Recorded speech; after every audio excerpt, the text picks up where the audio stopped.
With diverse flora and fauna, magnificent natural landscapes, and an ecological biosphere that supports life, this wondrous planet is our earthly home.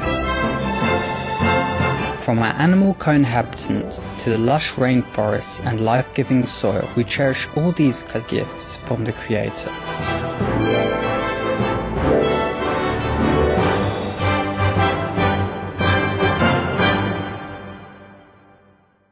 It is a common theme in the world's major faiths that during our temporary stay here, we should be good stewards of Mother Earth. Throughout the years, Supreme Master Ching Hai has shared the message of leading a balanced life while following a spiritual path. Not only must we nourish our spirits, but we share the responsibility to care for nature and our fellow beings. In light of recent scientific evidence which pinpoint the raising of livestock as the #1 contributor to climate change, Supreme Master Ching Hai affirms the important message she has noted for over the past 2 decades. We must be vegan and practice sustainable living. Today we present to you a compilation of Supreme Master Ching Hai's lectures titled, Be Frugal, It Begins at Our Table.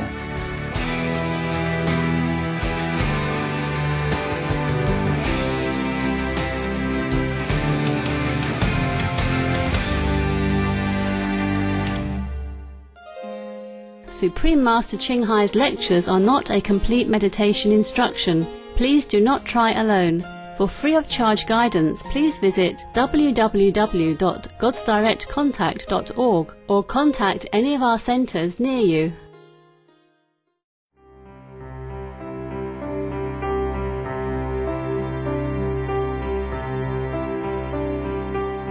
It's predicted that in 2010, the Earth's climate will experience a massive change due to the great explosion of the sunspot.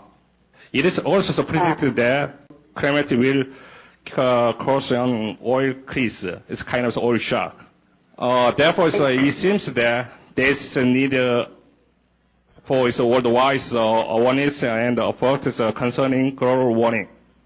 We would like to ask you about your specific opinion and message concerning this.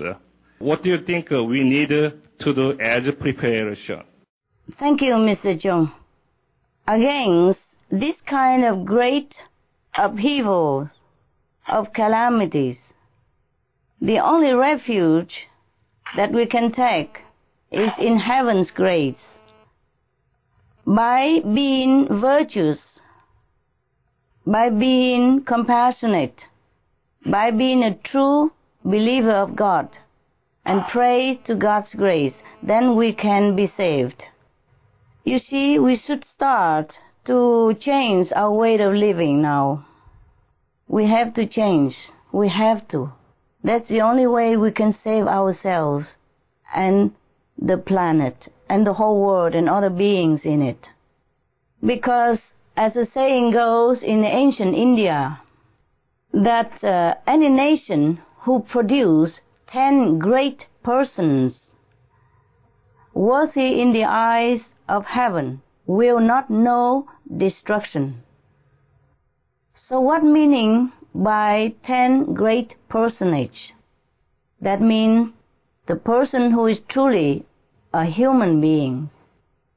He's compassionate, he is spiritually elevated, and he is unconditional, selfless, and he's serving others. And remember God. For doing that, we are a little bit far. So, if we really want to save the world, that's the only way we can do. Otherwise, even if we dig a hole into the mountain or under the ground to stay away from the sun heat, or we go up in the mountain to avoid the sea rising, there are other calamities will be coming our ways. Anyone who has any belief in any religion should study their scriptures again and do exactly what is commanded therein. You see, because as you sow, so shall you reap. All the religion told us that. So now we come back to the ancient saying in India that 10% who are virtuous can save a nation. Now, how do we do this? Okay, in the ancient time, the nations are smaller than now. In that case, 10% in each country should be enough.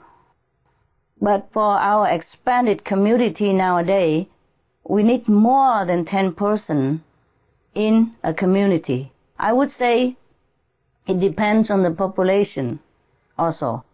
Now, suppose in New York, for example, we should call that like a nation in the old time. In New York, we probably need, million people to be virtuous, upright, and spiritually elevated in order to save New York. So I think we have to do faster than what we are doing now. I'm glad the governments are doing something, and all the celebrities, all the distinguished people and organizations, just like you are today, are concerned and trying to push with all the vital actions to save the planet, to stop global warming. I'm very happy about that, but maybe we should move faster and take more actions. Vegetarian diet, number 1. Green energy, number 2.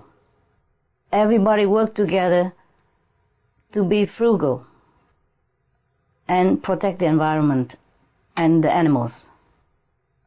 It's not that difficult. It's just the habit that we have to change. That's all.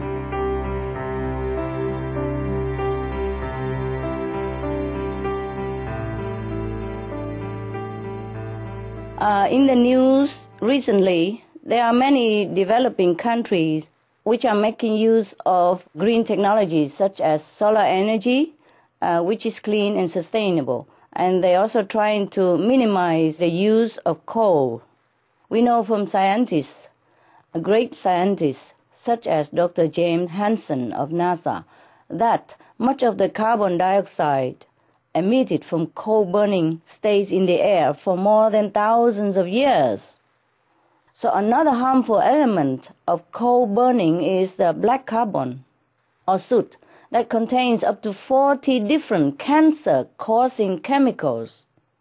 That would also cause lung and heart diseases.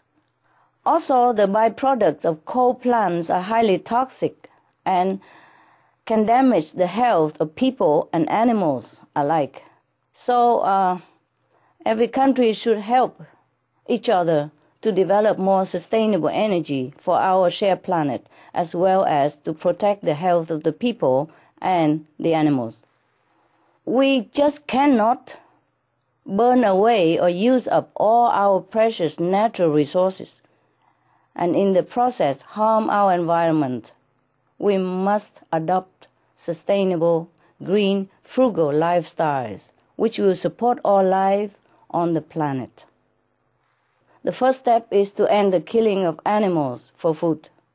Even Dr. James Hansen highlighted this fact as he said that being veg is the most effective means for anyone to save the planet, without any ado, without any documents, without any trouble.